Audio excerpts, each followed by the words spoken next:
The baited trap. It was mid-January. A typical English winter day in London, damp and dirty.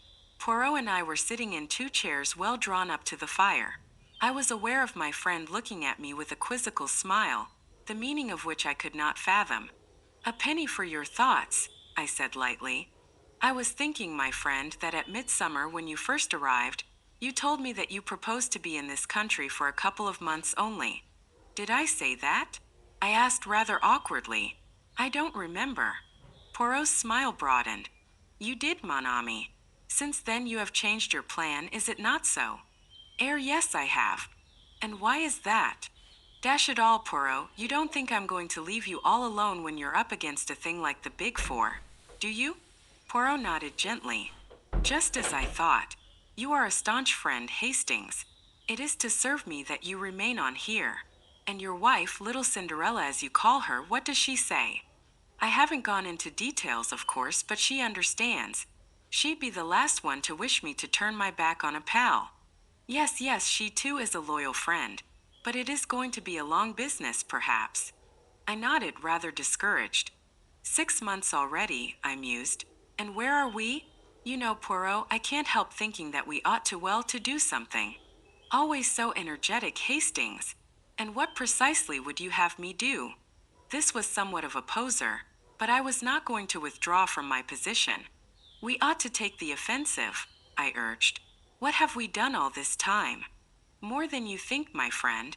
After all, we have established the identity of number 2 and number 3, and we have learnt more than a little about the ways and methods of number 4. I brightened up a little. As Poirot put it, things didn't sound so bad. "Oh, yes, Hastings, we have done a great deal. It is true that I am not in a position to accuse either Ryland or Madame Olivier. Who would believe me? You remember I thought once I had Ryland successfully cornered? Nevertheless, I have made my suspicions known in certain quarters. The highest, Lord Aldington, who enlisted my help in the matter of the stolen submarine plans, is fully cognizant of all my information respecting the Big Four, and while others may doubt, he believes. Ryland and Madame Olivier, and Li Chongyan himself may go their ways, but there is a searchlight turned on all their movements." "And number 4? I asked. "As I said just now, I am beginning to know and understand his methods. You may smile, Hastings, but to penetrate a man's personality, to know exactly what he will do under any given circumstances, that is the beginning of success. It is a duel between us, and whilst he is constantly giving away his mentality to me, I endeavor to let him know little or nothing of mine. He is in the light, I in the shade. I tell you, Hastings, that every day they fear me the more for my chosen inactivity." "They've let us alone anyway," I observed. "There have been no more attempts on your life, and no ambushes of any kind." "No," said Poirot thoughtfully. "On the whole, that rather surprises me, especially as there are one or two fairly obvious ways of getting at us which I should have thought certain to have occurred to them. You catch my meaning, perhaps?" "An infernal machine of some kind?" I hazarded. Poirot made a sharp click with his tongue expressive of impatience. "But no, I appeal to your imagination, and you can suggest nothing more subtle than bombs in the fireplace. Well, well, I have need of some matches. I will promenade myself despite the weather. Pardon, my friend, but is it possible that you read the future of the Argentine Mirror of Society, cattle breeding, the clue of crimson and sport in the Rockies at one and the same time?" I laughed, and admitted that the clue of crimson was at present engaging my sole attention. Poirot shook his head sadly. "But replace then the others on the bookshelf. Never, never shall I see you embrace the order and the method. Mon Dieu, what then is a bookshelf for?" I apologized humbly, and Poirot, after replacing the offending volumes, each in its appointed place, went out and left me to uninterrupted enjoyment of my selected book. I must admit, however, that I was half asleep when Mrs. Pearson's knock at the door aroused me. "A telegram for you, Captain." I tore the orange envelope open without much interest. Then I sat as though turned to stone. It was a cable from Bronson, my manager out at the South American ranch, and it ran as follows.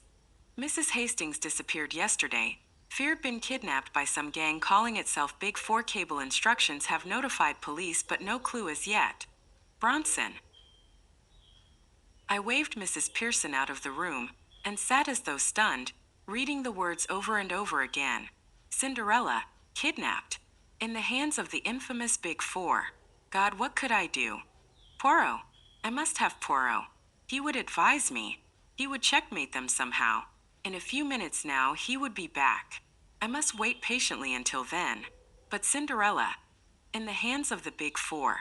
Another knock. Mrs. Pearson put her head in once more. A note for you, Captain, brought by a heathen Chinaman. He's waiting downstairs. I seized it from her. It was brief and to the point. If you ever wish to see your wife again, go with the bearer of this note immediately. Leave no message for your friend or she will suffer. It was signed with the Big Four. What ought I to have done? What would you who read have done in my place? I had no time to think. I saw only one thing, Cinderella in the power of those devils.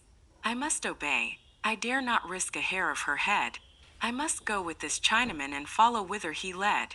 It was a trap, yes, and it meant certain capture and possible death, but it was baited with the person dearest to me in the whole world, and I dared not hesitate. What irked me most was to leave no word for Poirot. Once set him on my track, and all might yet be well? Dare I risk it? Apparently I was under no supervision, but yet I hesitated. It would have been so easy for the Chinaman to come up and assure himself that I was keeping to the letter of the command. Why didn't he? His very abstention made me more suspicious. I had seen so much of the omnipotence of the Big Four that I credited them with almost superhuman powers.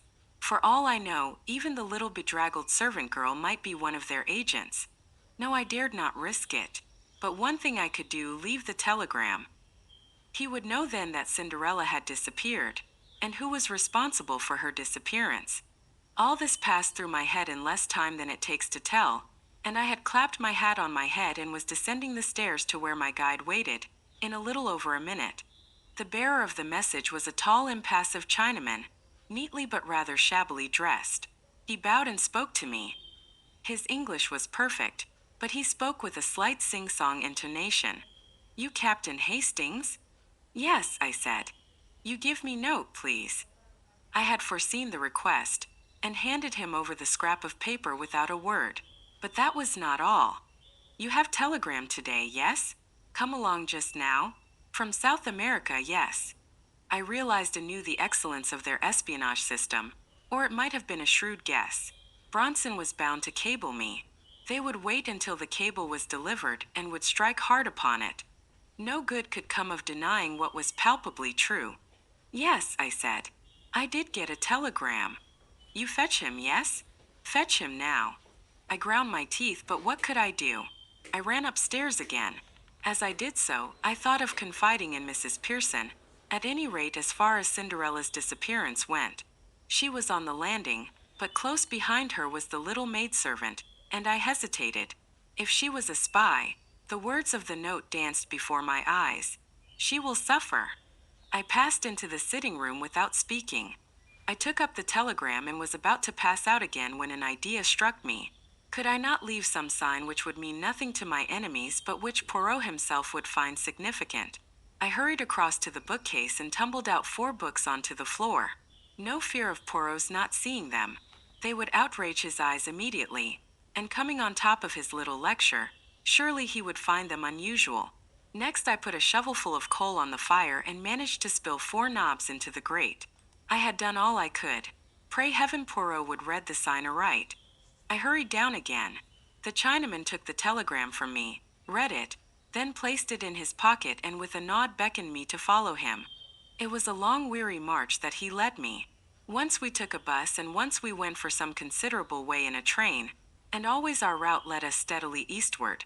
We went through strange districts, the existence of which I had never dreamed of. We were down by the docks now, I knew, and I realized that I was being taken into the heart of Chinatown. In spite of myself, I shivered. Still my guide plodded on, turning and twisting through mean streets and byways, until at last he stopped at a dilapidated house and rapped 4 times upon the door. It was opened immediately by another Chinaman who stood aside to let us pass in. The clanging to of the door behind me was the knell of my last hopes. I was indeed in the hands of the enemy. I was now handed over to the second Chinaman. He led me down some rickety stairs and into a cellar which was filled with bales and casks and which exhaled a pungent odor, as of Eastern spices. I felt wrapped all round with the atmosphere of the East, tortuous, cunning, sinister. Suddenly my guide rolled aside two of the casks, and I saw a low tunnel-like opening in the wall.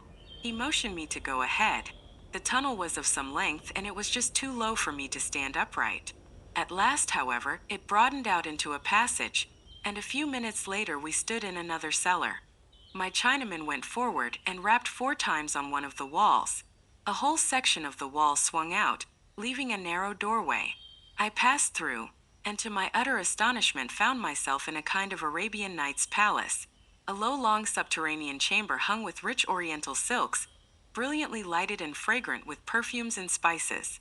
There 5 or 6 silk-covered divans, and exquisite carpets of Chinese workmanship covered the ground.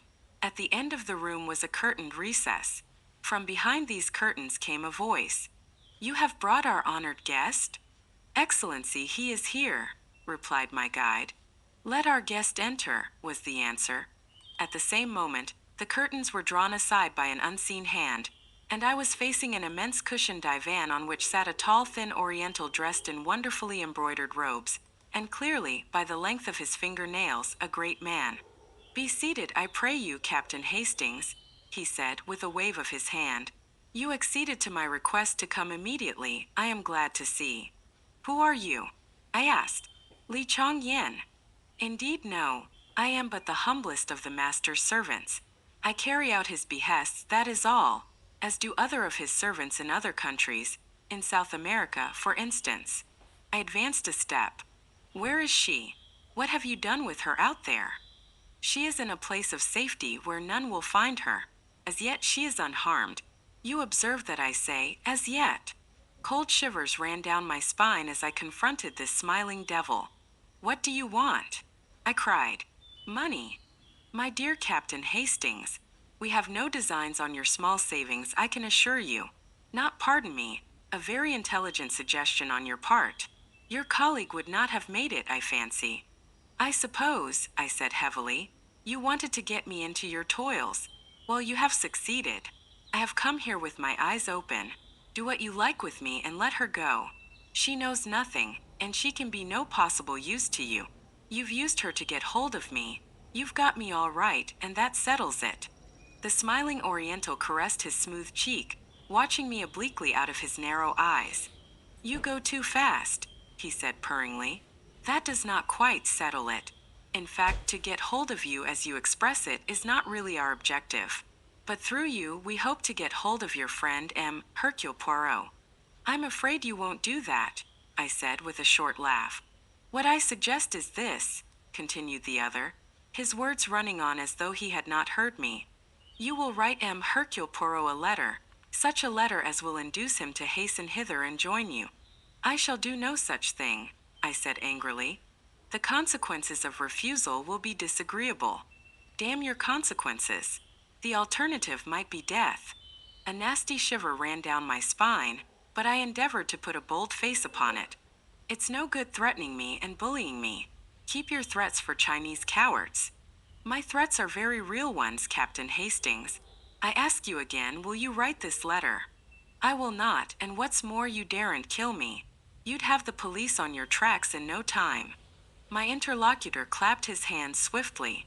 2 Chinese attendants appeared as it were out of the blue, and pinioned me by both arms. Their master said something rapidly to them in Chinese, and they dragged me across the floor to a spot in one corner of the big chamber. One of them stooped, and suddenly, without the least warning, the flooring gave beneath my feet. But for the restraining hand of the other man, I should have gone down the yawning gap beneath me. It was inky black, and I could hear the rushing of water. "The river," said my questioner from his place on the divan. "Think well, Captain Hastings. If you refuse again, you go headlong to eternity, to meet your death in the dark waters below. For the last time, will you write that letter? I'm not braver than most men. I admit frankly that I was scared to death and in a blue funk. That Chinese devil meant business, I was sure of that. It was goodbye to the good old world." In spite of myself, my voice wobbled a little as I answered, "For the last time, no. To hell with your letter." Then involuntarily I closed my eyes and breathed a short prayer.